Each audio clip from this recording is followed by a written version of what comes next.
Hey guys, this is Tom Box. Welcome to MST.TV's ruling segment, and today's ruling segment we're going to be talking about Tri-Brigade and Drytrons, two of the big meta decks of the format, and these are the things that we have to pay attention to. I don't want you guys to lose to illegal game state, since it is the easiest thing to get dinged on for a PE minor or even PE major sometimes. If you repeatedly do certain things, you don't maintain your game state, create an illegal game state, not repairable.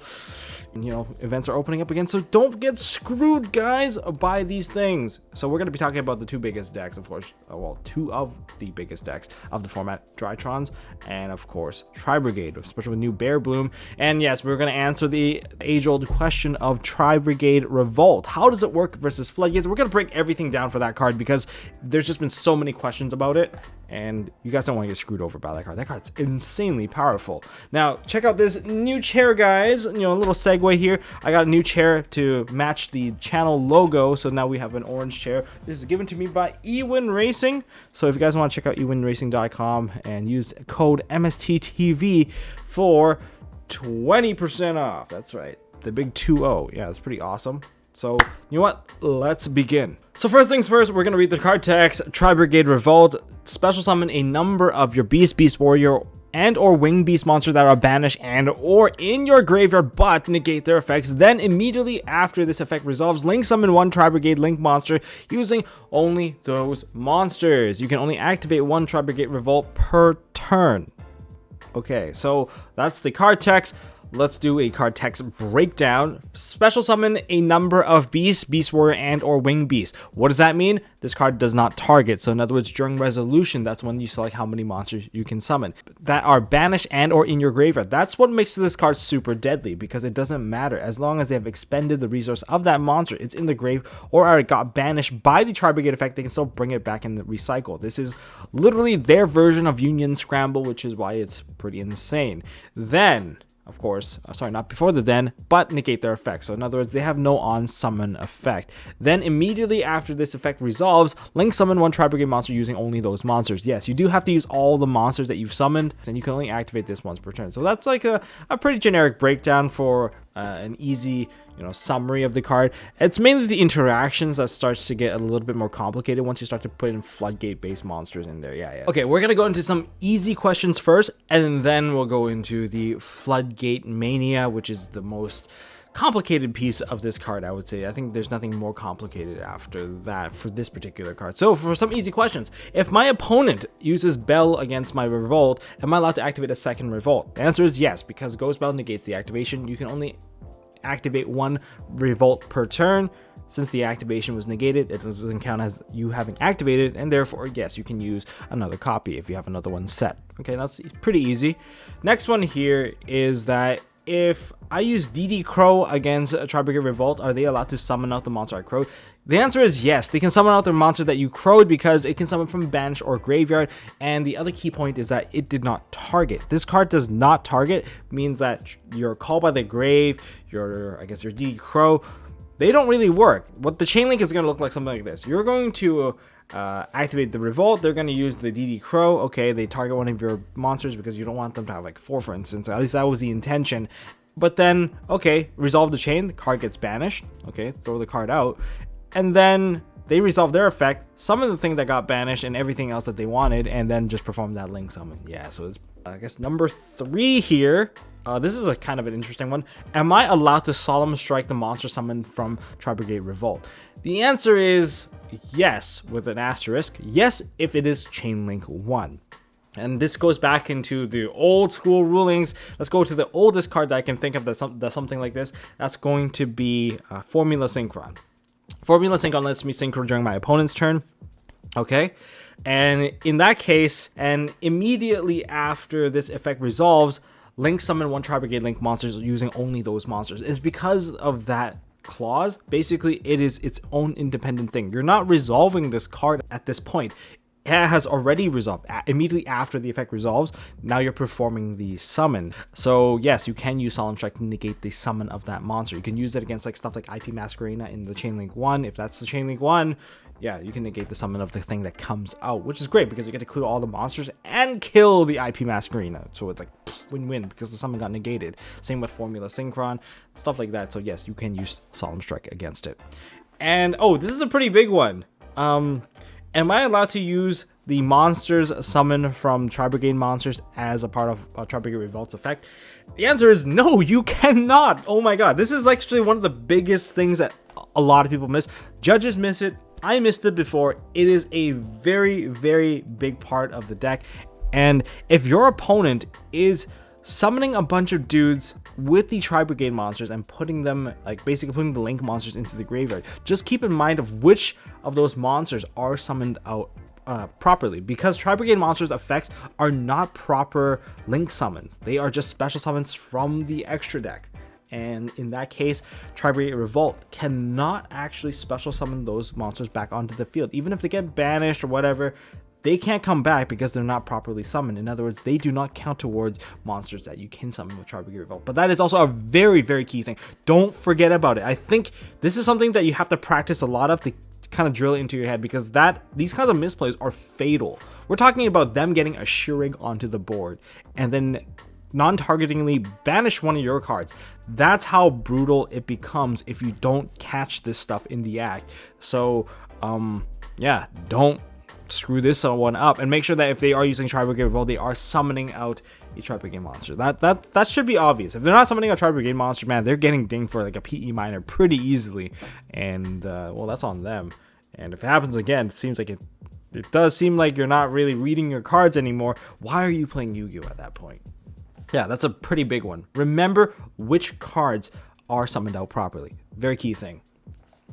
Now, before we jump into Tri-Brigade Revolt versus the Floodgate monsters, I just want to give you a quick announcement here on, if you guys want to pick up the box dividers, you guys now can, because they've been restocked, and you guys have been asking me to restock this because it kind of sold out in the first 2 days on the first shipment, and we finally got our second shipment in, which is really, really good, just in time too. So if you guys want to pick this up, it has restocked, and well, let's just say you guys are almost close to buying it out again. So yeah, thank you guys for the huge support. And if you guys also want to pick up some cool MST.TV sleeves, yes, this is the Alpha Blue sleeve. Consider these as the first eds of MST.TV sleeves, which I will not put into production anymore, because we're going to move on to a different color as you guys voted on. So this is the Alpha Blue. And of course, for the first month while these guys are live, there's a discount, there's a sale on it. And anyone that has been buying these sleeves are entered into a secret giveaway. What is it going to be? You guys know that I'm pretty generous with my giveaways, so you guys can take a guess. I'm not going to reveal what it is because it's just a nice bonus for you guys. Anyways, moving on. Okay, Floodgates. Winda, TC Rivalry Warlords, and Summon Limit. They all are slightly different when it comes to interacting with this card, so let's break it all down. Let's see if I can give you guys a TLDR version of this. So for Winda, this kind of overlaps into Summon Limit a little, but the first thing I'm going to tell you guys is to make sure you confirm this with your head judge. Like, you have to, because the ruling of this card kind of goes against some of the things that we already know. Let's go over the basics first. For Winda, if Winda is already active on the field, then no, you are not allowed to activate the Tri-Brigade Revolt. It's because the card involves 2 special summons and you need to lock yourself down to 1. So yeah, Winda's restriction still applies. And a precedent to this is Nibiru, because Nibiru tries to summon itself and then summon out the token as 2 instances. Okay, that's cool. Second thing to note is that what if you chain Winda onto the field? Say by chaining, you say El Shaddai Fusion or El Shaddai Schism. So Tri-Brigade Revolt is the chain link 1, and then Winda comes out as chain link 2. Now, according to the database say that you get neither effects. So that's really strange, and I guess this is the TLDR version of the argument, is that aren't you supposed to do as much as you can? If I am supposed to do as much as I can, don't I just get the entire summon out and then that's the end of it? The answer is, well, according to the database ruling, no, you don't. If you're going to be ruling by the ruling of the database, then you will get neither, which is kind of against what we kind of thought would happen. Because if you do Nibiru, on the other hand, Nibiru would perform as much as it can. It would tribute the rest of the board, summon itself, and put, you know, the token onto the field. However, I guess the key difference here is that Nibiru's first action is to remove that said Winda off the field. So that would be the key difference. And I'm not sure is it because that key difference is there, that's why you can't do it, because there's a lot of other ways that you can just get the summon of the monsters without getting the link summoning part of the effect. So we're going to the next floodgate, and yeah, before we go to the next floodgate, just make sure that ask your head judge about this one, and I'm going to ask the head judge as well in the upcoming event, just so that we have a little bit of clarity on how it is. But honestly, it could be on an event to event basis. Now, what about the next floodgate here? Let's go with there can be only one. So are you allowed to special summon a bunch of same type monster onto the field? And the answer is yeah, you can, because it counts as one instance. However, if you already have a monster on the field, then that monster type is the only type that you're not allowed to bring out onto the field. But for the other ones, yeah, you can have doubles. You can have a mix of, you know, 2 beasts, one wing beast, something like that. The reason why is because the instance of that first summon is counted as one summon, and because it is one summon, once you summon all those cards, for whatever that is not allowed to stay on the field, then those cards will get sent to the graveyard, and then you'll still have to resolve the link summoning part of it. And although you might not hit that Shureg that you really wanted, then you have summon limit. Now, if summon limit, you haven't done anything, you activate and your opponent uses summon limit, then the card resolves as normal. You will get a bunch of summons, and then you get 2 instances of summons, and then you get to maybe go into Shureg, get rid of the card. Yay, that works out in your favor. However, what if you already summoned out once, but you've normal summoned out 1 card and then you try to use the effect? If you want to be consistent, then just treat it like the Winda. Because if they say like, oh, you do something different, that is crazy confusing. Why would one be ruled one way? I'm like, oh, I'm restricted down to 1 summon left on the turn, and you're saying I can still get my monster, whereas Winda doesn't let me do it? Like, where's the consistency in that? So if they say that Winda doesn't allow you to summon a bunch of monsters on the field, if you only have 1 summon remaining, then I would say they have to be consistent with the summon limit. For once, this is such a weird one where I'm like, you have to look at how they're ruling the Winda part to see how they're going to rule the summon limit part. It's so awkward. And then there's also the Rivalry of Warlords for you zombie fans out there. If you don't have any monsters on the field or whatever, you can summon whatever monster that you want, and then you can, well, try to perform a link summon after you get rid of the extra stuff. But basically, it's going to be very hard, because if you have to get rid of cards, say you summon up 4 monsters onto the field, and then you're trying to go into a Shureg, you can't, because you're going to need 4 wing beasts to kind of get that performed. But if you have to get rid of, like, say 3 cards, then you're not likely going to be able to perform that. And whatever that you have left, you kind of try to perform it. Say you left it with a Beast Warrior, then if you don't have 3, then you just get to keep whatever monster you have on the field, because you just can't perform it. It is kind of an awkward one, but this one, yes, you do get to keep the monster after you get rid of the extra cards. Is that complicated? Hopefully I didn't overcomplicate it, but that's Tri-Brigade Revolt for you guys. Ask your judge. Ask your judge if you need to, and for most cases, try to resolve as much as possible, as legal as possible, because of course, don't forget, there are still the restrictions.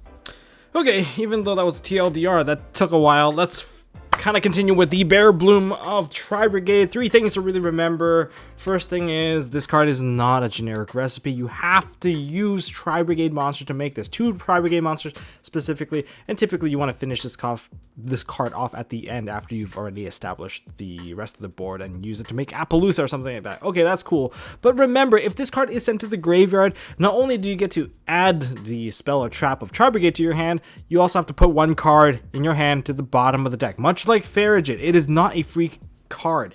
This is where the big illegal plays tend to happen. People do this. Okay, I'm gonna grab my deck right here. Okay, so they're gonna be like, oh, I'm gonna use the effect of Bearbloom, and I'm gonna add Revolt, and I'm gonna set the Revolt. Did they not read the rest of the effect?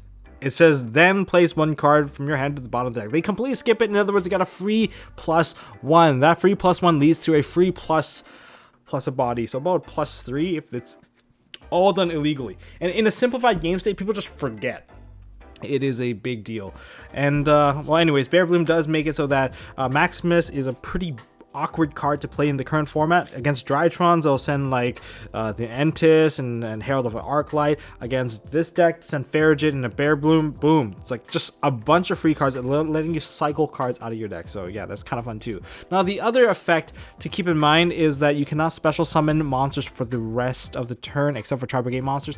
Note that this is conjoined with the also conjunction, and therefore if the entire effect gets negated, say use a Call by the Grave, then you will not be locked under only special summoning out Tri-Brigade monsters for the rest of the turn. In other words, you get to continue building your board if that part of the effect gets negated, which is okay, that's cool.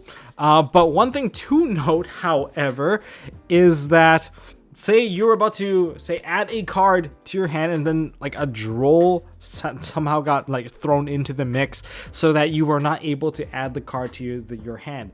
In that case, because it does use the also conjunction, you are resolving as much as you can, and since also does not require the front part to actually resolve to actually get this part to also kick in, so that you will be locked out. That's only if you somehow develop a weird chain where you have added a card in the previous chain and then this card got sent to the graveyard as a part of it. In that particular case, the droll that is in the same chain will basically say, yeah, you're still locked under because this effect technically didn't get negated, you just were unable to get the card add.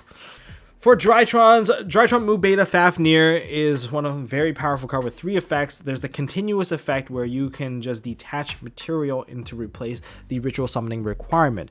But I guess the question here is, if say my monster only has 1 material, can I use both the body and material for 1 ritual summoning of, say, a 4000 attack, one of the Drytron ritual monsters, a Draconids?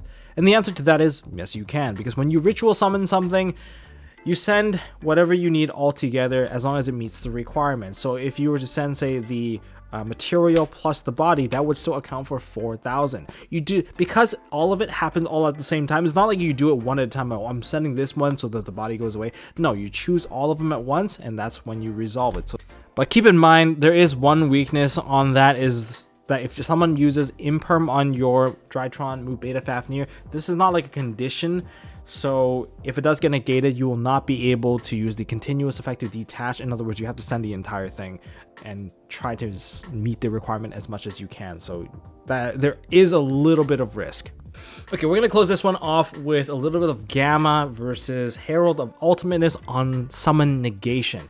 So say my opponent special summons out a Pancratops while I control a Herald of Ultimateness, and then I choose to negate them. Can they activate a Gamma? It looks like they have a Pancratops on the field, but technically that Pancratops is not on the field because you're negating the summoning. In other words, the timing that you're going for is before they actually hit the field. They technically do not control a monster at this point. You can't use Compulse on the monster because the monster technically is not even on the field. You can't target it. So in that particular case, what I can say is that yes, you can activate Gamma on this, and they will be able to special summon out their driver, even though it looks like the Pancratops is still on the field. And then yeah, they can use that to attempt to pop your Herald, unless you can negate the Gamma as well. So that is something that you can do. You do have a timing for it. That's all I got for this video, guys. So if you guys enjoyed this video and want to hear more about my upcoming change on the Drytron deck, so I've shown you guys like the fundamentals, but now we have to talk about something a bit more serious. How does Drytron eat droll? I've been planning on this content for a while, but thanks to like playing against pack, playing against like locals and stuff, I've retuned the build, and I want to talk about it in the perspective of looking at how Drone Lockbird is such a huge impact, how to actually play against it, and stuff like that. So that's for the upcoming video. Subscribe if you guys want to see something like this. If you guys want to see more stuff from MST.TV, hit the thumbs up button. Appreciate you guys. Hopefully you guys learned something. If I'm wrong about anything, leave it down in the comment section. And if you got rulings, we'll talk about it. And I'll see you guys in the next one.